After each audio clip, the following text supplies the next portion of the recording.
300 toneladas de ouro revestiam as paredes internas. 20.000 sacerdotes serviam em turnos contínuos. 410 anos de sacrifícios ininterruptos. O Templo de Salomão não era apenas um edifício, era o endereço terrestre do Deus de Israel. E em 586 a.C., um rei babilônico decidiu que aquele endereço precisava ser apagado do mapa. O que aconteceu naqueles 18 meses de cerco mudaria para sempre a história da fé.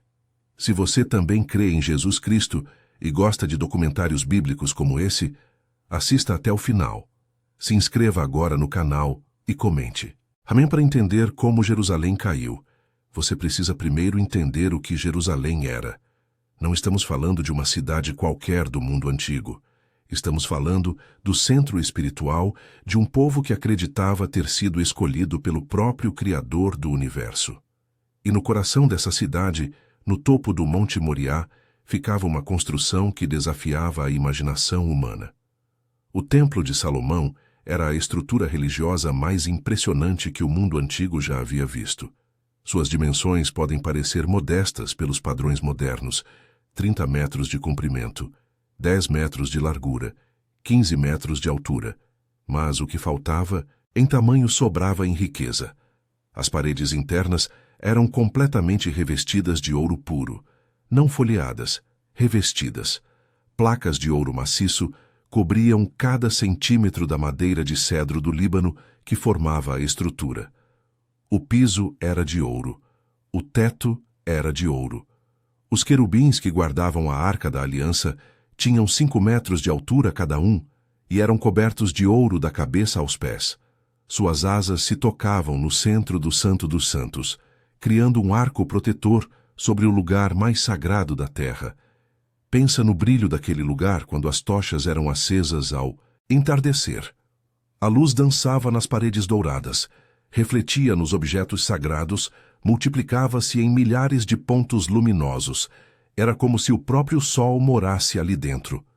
Visitantes de terras distantes que conseguiam vislumbrar o interior do santuário voltavam para casa com histórias que pareciam fantasias. Mas não eram. Mas o templo era apenas o começo. Ao redor dele, um complexo de pátios, câmaras e edifícios auxiliares se estendia por uma área equivalente a 4 campos de futebol. Havia depósitos para os dízimos, câmaras para os sacerdotes, aposentos para os levitas que cuidavam da música e do serviço diário, estábulos para os animais de sacrifício. Um sistema de canais levava a água do tanque de Siloé até o altar para lavar o sangue dos sacrifícios. Todos os dias, 2 vezes por dia, um cordeiro era oferecido em nome de toda a nação, pela manhã e ao entardecer, durante 410 anos consecutivos, sem interrupção. Faz a conta. São mais de 300.000 cordeiros sacrificados naquele único altar ao longo de 4 séculos. E isso contando apenas os sacrifícios diários obrigatórios. Havia também os sacrifícios pelos pecados individuais, as ofertas de gratidão, os votos cumpridos, os holocaustos voluntários. Nas festas anuais, o número explodia. Durante a Páscoa, historiadores estimam que mais de 20.000 cordeiros eram sacrificados em um único dia. O sangue corria em riachos pelo sistema de drenagem cuidadosamente projetado sob o altar. O cheiro de carne queimada subia como uma nuvem permanente sobre a cidade.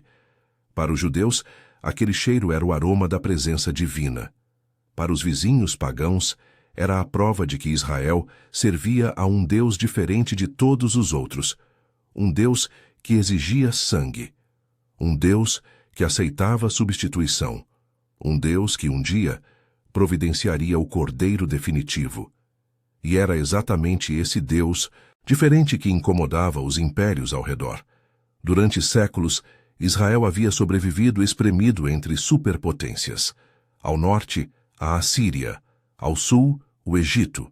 A leste, primeiro a Assíria, depois a Babilônia. A oeste, o Mediterrâneo e os povos do mar. O reino de Davi e Salomão havia sido uma anomalia histórica. Um breve momento em que Israel não apenas sobreviveu, mas dominou a região. Mas aquele momento passou. Após a morte de Salomão, o reino se dividiu em dois: Israel ao norte, Judá ao sul. Israel caiu primeiro. Em 722 a.C., os assírios varreram o reino do norte do mapa. 10 tribos inteiras foram deportadas e desapareceram da história. Ficaram conhecidas como as tribos perdidas de Israel. Judá sobreviveu. Por pouco. O rei Ezequias conseguiu resistir a um cerco assírio milagroso quando 185.000 soldados inimigos morreram misteriosamente em uma única noite. O livro de Reis atribui a mortandade ao anjo do Senhor. Historiadores modernos suspeitam de uma epidemia fulminante no acampamento. Seja como for, Jerusalém escapou. Dessa vez. Mas o relógio estava correndo. No final do século VII a.C., o mapa do poder mundial começou a mudar. A Assíria, que havia dominado o Oriente Médio por 300 anos, estava em colapso. Uma coalizão de babilônios e medos cercou Nínive, a capital assíria, e a destruiu em 612 a.C. Das cinzas da Assíria, um novo império emergiu, a Babilônia. E seu jovem príncipe herdeiro era um gênio militar chamado Nabucodonosor. Ele tinha 20 e poucos anos quando comandou seu primeiro exército, alto, imponente, com uma inteligência estratégica que surpreendia até seus generais mais experientes. Em 605 a.C., na Batalha de Carquemis, às margens do rio Eufrates, Nabucodonosor enfrentou a última esperança assíria apoiada pelo Egito. Foi um massacre. O exército egípcio foi destroçado. O faraó Neco, que anos antes havia matado o piedoso rei Josias de Judá em Megido, agora fugia com os restos de suas tropas. Os restos da Assíria foram varridos. E de repente toda a região da Síria e Palestina estava aberta para a conquista babilônica. Nabucodonosor não perdeu tempo. Antes mesmo de retornar para assumir oficialmente o trono após a morte de seu pai, marchou para o sul. Cidade após cidade se rendeu. Ninguém queria enfrentar o jovem conquistador que havia humilhado o Egito. E então, chegou às portas de Judá. O rei de Judá naquele momento era Jeoaquim. Ele havia subido ao trono como vassalo do Egito, que o colocara no poder após depor seu irmão. Agora, com a derrota egípcia em Carquemis, Jeoaquim tinha uma escolha a fazer: resistir ao invasor babilônico ou se submeter. Ele escolheu a submissão, pelo menos no início. Judá se tornou vassalo da Babilônia. Tributos pesados começaram a fluir de Jerusalém para a distante capital de Nabucodonosor. E junto com o ouro foram os primeiros cativos.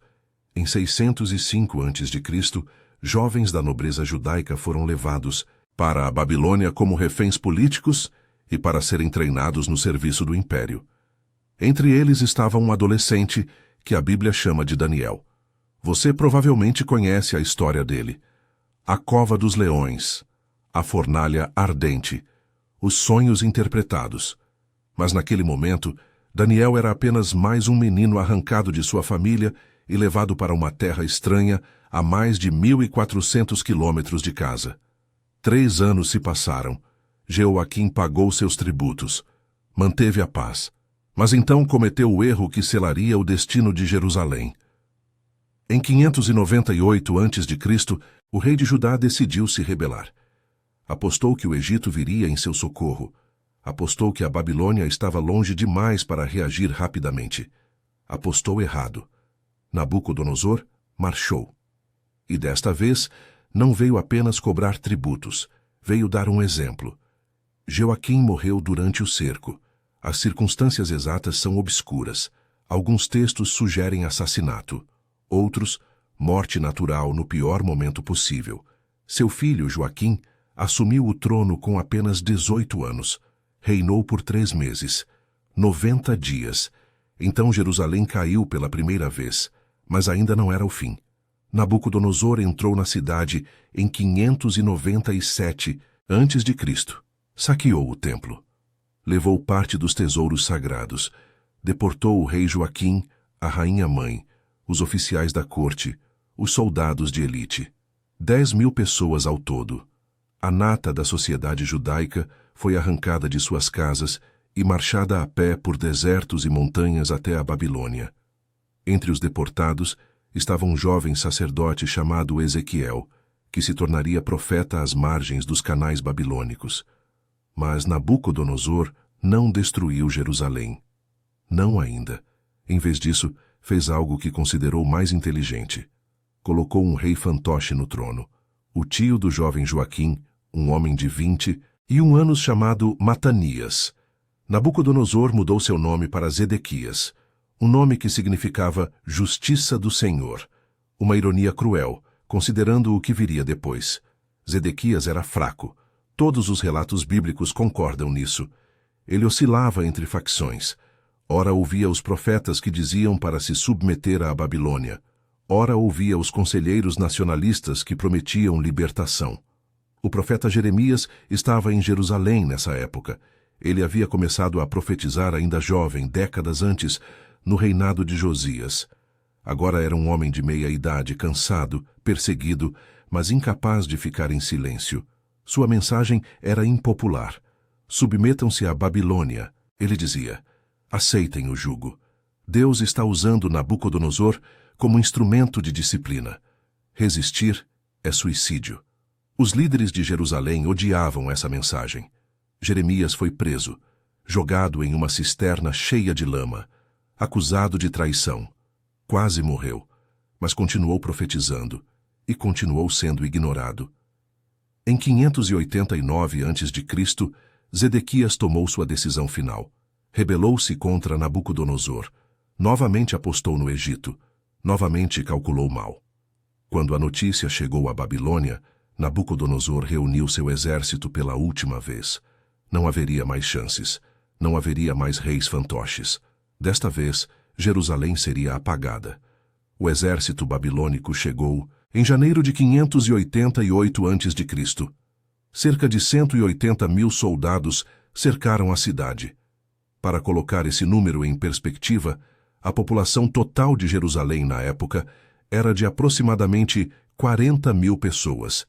Havia 4 soldados inimigos para cada homem, mulher e criança dentro das muralhas. Os babilônios não tinham pressa. Nabucodonosor sabia que o tempo estava do seu lado. Construíram acampamentos fortificados ao redor da cidade. Ergueram rampas de cerco, posicionaram arietes e esperaram. Dentro de Jerusalém, o pânico inicial deu lugar a uma esperança irracional. O Egito havia prometido ajuda. E, de fato, em determinado momento do cerco, um exército egípcio marchou para o norte. Nabucodonosor foi forçado a desviar parte de suas forças para enfrentar a ameaça. O cerco afrouxou brevemente. Dentro da cidade, houve celebração. Jeremias foi consultado. Sua resposta gelou o sangue dos que esperavam boas notícias. Os egípcios voltarão para casa, ele disse. Os babilônios retornarão. E desta vez não haverá escape. Semanas depois, a profecia se cumpriu. O exército egípcio recuou sem lutar. Os babilônios voltaram. O cerco se fechou novamente. Desta vez, de forma definitiva. 18 meses. Foi quanto tempo Jerusalém resistiu. 1 ano e meio de muralhas fechadas. Nenhum alimento entrando. Nenhuma água além das cisternas e da fonte de Siloé. Nenhum comércio, nenhuma esperança. 545 dias de agonia lenta. Os primeiros meses foram difíceis, mas suportáveis. As reservas de grãos foram racionadas. Poços foram racionados. Filas se formavam todos os dias para a distribuição controlada de comida. Os animais de carga foram abatidos primeiro, depois os animais de criação, depois os cães, depois os pássaros, depois os ratos, depois não havia mais animais.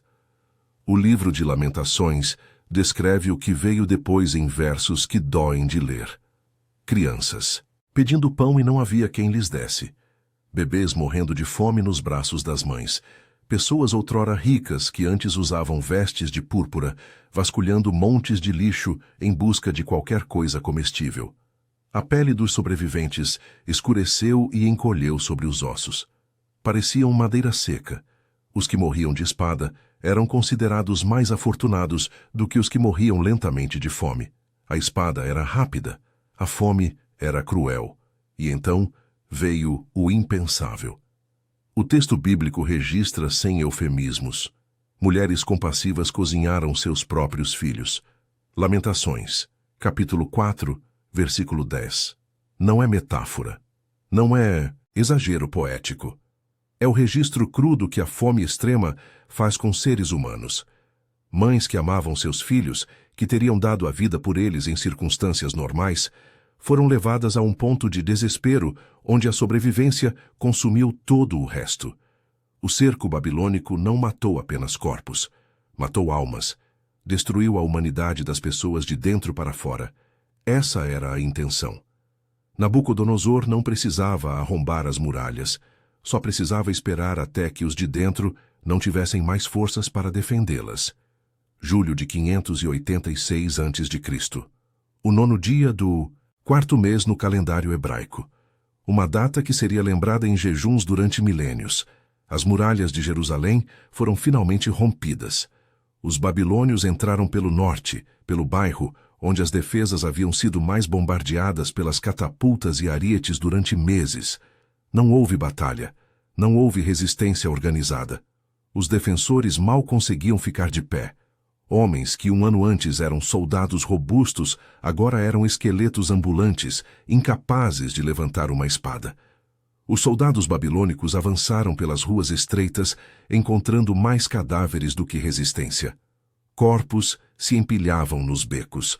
O fedor era insuportável. Os invasores amarraram panos no rosto enquanto marchavam em direção ao centro da cidade. O rei Zedequias viu o fim chegando. À noite, enquanto os combates ainda se concentravam no norte da cidade, ele fugiu pelo portão sul. Levou consigo sua família, seus guarda-costas e qualquer esperança que ainda tivesse. Atravessou o jardim do rei, desceu para o vale do Jordão, correu em direção a Jericó. Não foi longe. Os babilônios o capturaram nas planícies próximas ao rio. Levaram Zedequias até Nabucodonosor em Ribla, na Síria, onde o rei babilônico havia estabelecido seu quartel-general. O que aconteceu ali foi projetado para ser inesquecível. Nabucodonosor ordenou que os filhos de Zedequias fossem trazidos, todos eles, príncipes de Judá, a linha de sucessão davídica. Um por um, foram executados diante dos olhos do pai. Zedequias foi forçado a assistir. Depois que o último filho caiu, os soldados babilônicos arrancaram os olhos do rei. A última coisa que Zedequias viu neste mundo foi a morte de seus filhos. Depois, cegueira eterna. Ele foi acorrentado com grilhões de bronze e levado para a Babilônia, onde morreria anos depois, em uma prisão, sem nunca mais ver a luz do sol. Jeremias havia profetizado que Zedequias iria para a Babilônia, mas não veria a terra. Todos pensaram que era uma contradição. Não era. Um mês depois da brecha nas muralhas, em agosto de 586, o capitão da guarda de Nabucodonosor chegou a Jerusalém. Seu nome era Nebuzaradã. Ele veio com ordens específicas: destruir tudo. O relato de 2 Reis, capítulo 25, é meticuloso na descrição do que aconteceu. Nebuzaradã começou pelo templo. As colunas de bronze que ficavam na entrada, chamadas Jaquim e Boaz, foram derrubadas. Cada uma tinha 9 metros de altura e quase 2 metros de diâmetro. Eram ocas por dentro, mas as paredes, de bronze, tinham 8 centímetros de espessura. O peso combinado das duas colunas, junto com seus capitéis decorados, era de aproximadamente 27 toneladas de bronze. Os babilônios as quebraram em pedaços transportáveis. O mar de bronze, a gigantesca bacia usada para as purificações dos sacerdotes, foi despedaçado. Esse único objeto pesava mais de 30 toneladas. Ficava apoiado sobre 12 bois de bronze, cada um do tamanho de um boi real. Tudo foi quebrado. Tudo foi carregado.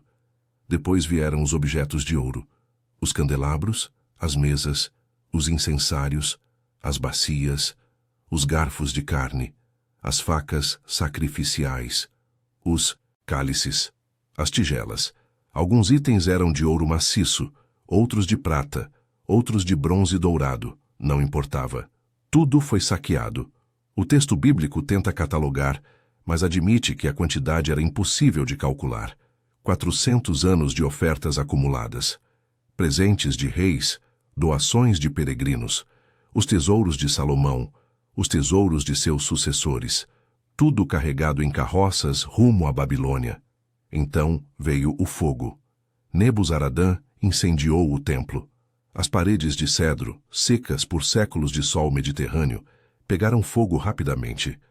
O cedro do Líbano, a madeira mais preciosa do mundo antigo, crepitava e estalava enquanto as chamas consumiam 410 anos de história. O revestimento de ouro derreteu.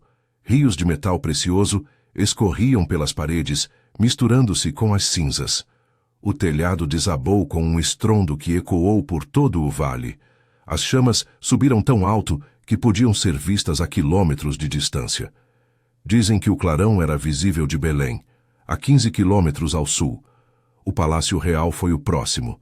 Depois, as casas dos nobres. Depois, todas as casas importantes de Jerusalém. Rua após rua, bairro após bairro, tudo ardia. A fumaça escureceu o céu. As cinzas cobriram tudo como uma neve negra. Quando o fogo finalmente se extinguiu, dias depois não havia mais cidade. Havia ruínas fumegantes onde uma cidade costumava existir, mas a destruição física não foi suficiente. Os babilônios vieram buscar as pessoas. Todos os que haviam sobrevivido ao cerco, à fome e à batalha foram reunidos. Nobres, sacerdotes, artesãos, soldados, comerciantes. Qualquer pessoa com alguma habilidade ou posição foi deportada. O sumo sacerdote Seraías foi levado a Ribla e executado pessoalmente por Nabucodonosor, junto com outros 62 líderes religiosos e civis. Os demais foram acorrentados e marchados para a Babilônia. A viagem levava aproximadamente 4 meses a pé, mais de 1.400 quilômetros através de desertos e montanhas. Muitos morreram no caminho. Os que chegaram foram assentados em comunidades ao longo dos canais babilônicos, longe de casa, longe do templo, longe de tudo o que conheciam. Nabucodonosor deixou para trás apenas os mais pobres, camponeses, vinhateiros, pessoas sem habilidades que interessassem ao império. Eles receberiam as terras dos deportados e pagariam impostos à Babilônia. Um governador judeu chamado Gedalias foi nomeado para administrar o território. Jeremias, curiosamente, recebeu permissão para ficar. Os babilônios o respeitavam, talvez porque suas profecias haviam se mostrado verdadeiras, talvez porque ele havia aconselhado a rendição. Gedalias estabeleceu sua sede em Mispá, já que Jerusalém estava inabitável. Tentou reconstruir alguma ordem. Durou poucos meses. Um príncipe da casa real chamado Ismael, movido por ciúmes ou nacionalismo extremo, assassinou Gedalias. O caos se instalou novamente. Os judeus que restavam, temendo a retaliação babilônica, fugiram para o Egito. Arrastaram Jeremias com eles, contra sua vontade. O velho profeta morreu no exílio, na terra que ele sempre disse que não poderia salvá-los. A destruição estava completa. Onde antes havia uma cidade de 40.000 pessoas, agora havia silêncio. Onde antes havia o som de cânticos levíticos ao amanhecer, agora havia apenas o vento entre as ruínas. Onde antes havia o cheiro de incenso e sacrifícios, agora havia o cheiro de cinzas e decomposição. O Monte Moriá, onde Abraão quase havia sacrificado Isaque, onde Davi havia comprado uma eira para construir um altar, onde Salomão havia erguido a casa mais gloriosa da antiguidade, agora era um monte de entulho carbonizado. A Arca da Aliança desapareceu. Ninguém sabe exatamente o que aconteceu com ela. Alguns textos sugerem que Jeremias a escondeu antes da invasão, outros que foi levada para a Babilônia, outros que foi destruída no incêndio. O fato é que nunca mais foi vista. O objeto mais sagrado da história de Israel simplesmente sumiu da história. Os exilados na Babilônia enfrentaram uma crise existencial sem precedentes. Durante séculos, sua fé havia sido centrada em um lugar. O templo era onde Deus morava. Os sacrifícios eram como se comunicavam com ele. As festas de peregrinação 3 vezes ao ano eram como mantinham sua identidade como povo. A terra prometida era parte da promessa divina. Agora não havia templo, não havia sacrifícios, não havia peregrinação, não havia terra. Estava tudo perdido. Muitos pensaram que sim. Muitos concluíram que o Deus de Israel havia sido derrotado pelos deuses da Babilônia. Os templos babilônicos eram maiores, o exército babilônico era mais forte. Talvez Marduk fosse mais poderoso que Yahweh. Muitos abandonaram a fé de seus pais. Casaram com babilônias. Adoraram deuses babilônicos. Mudaram seus nomes. Foram absorvidos pela cultura dominante, desaparecendo na história como tantos outros povos conquistados antes deles. Mas outros resistiram. Nos canais da Babilônia, às margens dos rios artificiais que irrigavam aquela terra plana e estrangeira, judeus se reuniam para lembrar, para chorar, para orar. O Salmo 137 captura esse momento como nenhum outro texto. Junto aos rios da Babilônia, ali nos assentamos e choramos quando nos lembramos de Sião. Nos salgueiros que lá havia, penduramos as nossas harpas. Aqueles que nos levaram cativos nos pediam canções. Nossos opressores nos pediam alegria. Cantem-nos uma das canções de Sião. Como cantaríamos as canções do Senhor em terra estranha? Foi no exílio que o judaísmo se reinventou. Sem templo, os judeus desenvolveram a sinagoga, casas de reunião onde podiam estudar as Escrituras e orar juntos. Sem sacrifícios, desenvolveram a oração como forma de adoração. Sem sacerdotes funcionando, os escribas e mestres da lei ganharam importância. O texto sagrado se tornou o centro. A Torá foi compilada em sua forma final durante ou logo após o exílio. Os profetas Ezequiel e Daniel ministraram na Babilônia, mantendo acesa a chama da esperança. Um dia, eles diziam, Deus traria seu povo de volta. Um dia, o templo seria reconstruído. Um dia, a promessa feita a Davi seria cumprida. 70 anos. Esse foi o prazo que Jeremias estabeleceu. 70 anos de exílio, e então a restauração.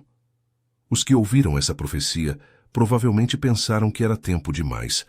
Uma vida inteira. Quem tinha 20 anos na queda de Jerusalém, teria 90 quando o exílio terminasse. A maioria não viveria para ver, e de fato a geração que viu o templo queimar morreu na Babilônia, mas seus filhos e netos mantiveram a memória, mantiveram a esperança, mantiveram a fé. Em 539 a.C., o impossível aconteceu. A Babilônia, que parecia invencível, caiu em uma única noite. O livro de Daniel registra a cena. O rei Belsazar, neto de Nabucodonosor, dava um banquete para 1000 dos seus nobres. Em um ato de arrogância suprema, ordenou que trouxessem os cálices de ouro saqueados do templo de Jerusalém. Beberam vinho neles, brindaram aos deuses da Babilônia.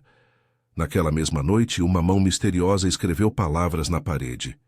Mene, Mene, Tekel, Ufarsim. Daniel foi chamado para interpretar. Teu reino foi pesado e achado em falta. Será dividido e dado aos medos e persas. Antes que o sol nascesse, exércitos persas entraram na cidade pelos canais desviados do rio Eufrates. Belsazar morreu, a Babilônia caiu, e o rei Ciro da Pérsia se tornou o novo senhor do mundo. Ciro era diferente. Em vez de deportar povos conquistados, ele os enviava de volta para casa. Em 538 a.C., apenas um ano após conquistar a Babilônia, Ciro emitiu um decreto. Os judeus podiam voltar, podiam reconstruir seu templo, podiam retomar sua adoração. O decreto está registrado no final de 2 Crônicas e no início de Esdras. Assim diz Ciro, rei da Pérsia: O Senhor, Deus dos céus, me deu todos os reinos da terra, e me encarregou de construir-lhe uma casa em Jerusalém, que fica em Judá. Quem dentre vós pertencer ao seu povo, que o Senhor, seu Deus, esteja com ele e que suba. Não foi um retorno triunfal. Dos milhões de judeus espalhados pelo império, apenas cerca de 50.000 decidiram voltar. A maioria havia construído vidas na Babilônia. Tinham casas, negócios, famílias. Jerusalém era uma memória distante para muitos, uma história contada pelos avós. Mas 50.000 foram suficientes. Sob a liderança de Zorobabel, um príncipe da casa de Davi, e Josué, um sacerdote descendente da linhagem de Arão, os exilados retornaram. Encontraram ruínas, encontraram estrangeiros ocupando suas terras, encontraram resistência, mas começaram a reconstruir. O segundo templo foi concluído em 516 a.C., exatamente 70 anos após a destruição do primeiro, assim como Jeremias havia profetizado. Era uma estrutura mais modesta. Não tinha o ouro de Salomão, não tinha os tesouros acumulados por séculos, não tinha a Arca da Aliança. O Santo dos Santos estava vazio. Os mais velhos, que se lembravam da glória do primeiro templo, choraram quando viram a comparação. Mas era um templo. Sacrifícios voltaram a subir. Sacerdotes voltaram a servir. A fé havia sobrevivido. Os babilônios levaram o ouro, derreteram os querubins, quebraram as colunas de bronze em pedaços pequenos o suficiente para carregar. Pensaram que estavam destruindo uma religião. Não entenderam que estavam cumprindo uma profecia. Jeremias havia dito 70 anos. Exatamente 70 anos depois, em 516 a.C., um novo templo começaria a surgir das ruínas. Menor, mais simples, sem a Arca da Aliança, mas de pé. 500 anos depois, um carpinteiro de Nazaré entraria naquele segundo templo e diria: destruam este templo, e em 3 dias eu o levantarei. Ele não falava de pedras. Nabucodonosor destruiu paredes. Não conseguiu destruir a presença